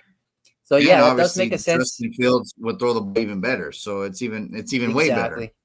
Exactly. It's just to your point, it's kind of like they're doing everything ass backwards right now.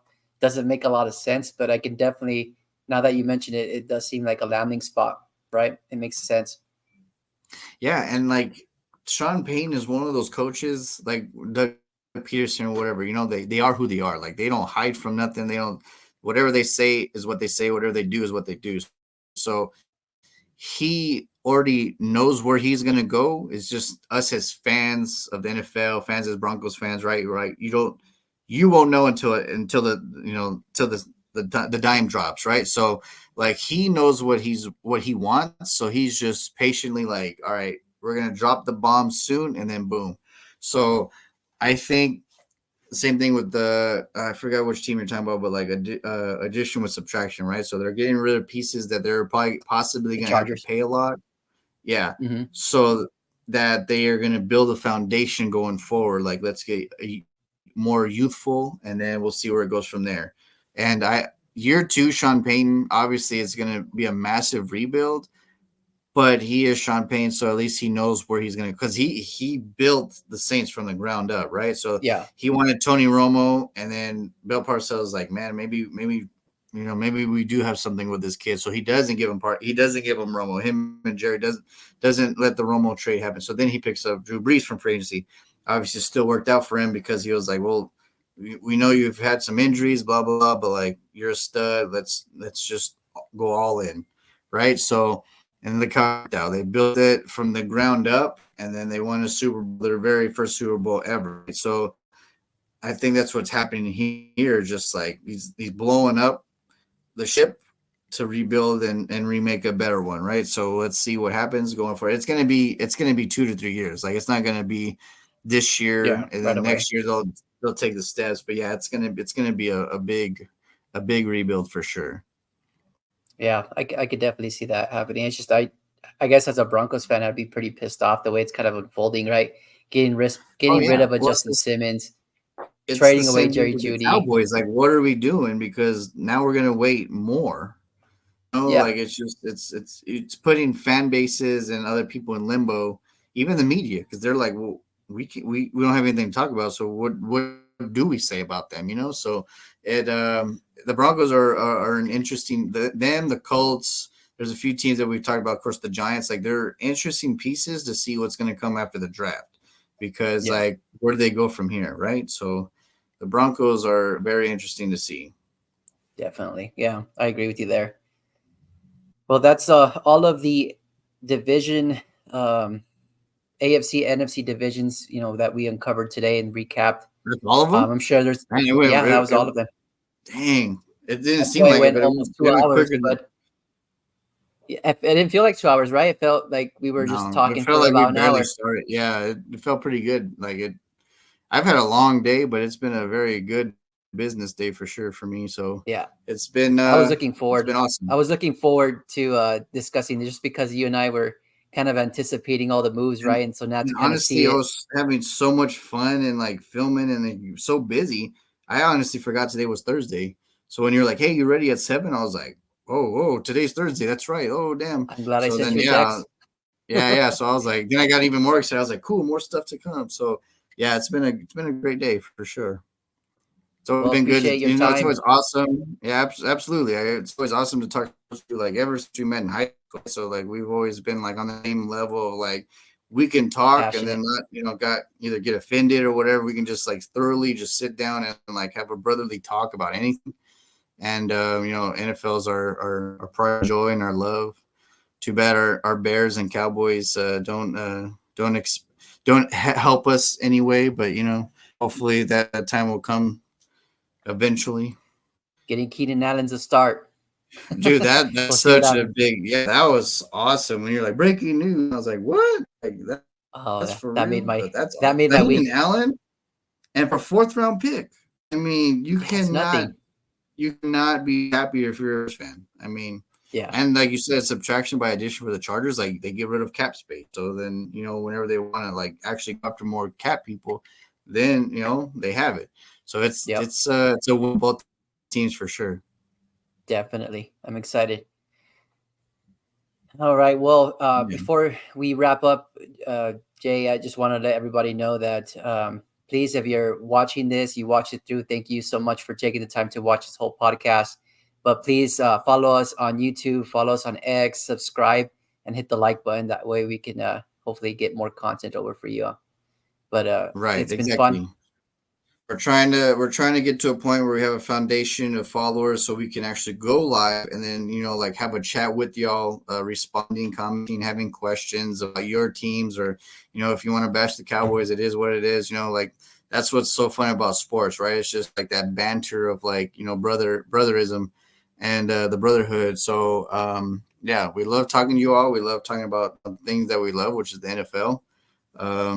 Can't wait for the draft, and obviously we're going to be we're going to see more agents drop within the next few days. So the next time we come to you all in the Sun City Leatherheads podcast, we'll have more updates and more talk about who went where, what who added, who got better, who subtracted. So obviously myself, JD Cercelli, and I know Danny Ramirez the same. Thank you all for watching yet again. Thanks, everyone. Talk to you all soon. All right.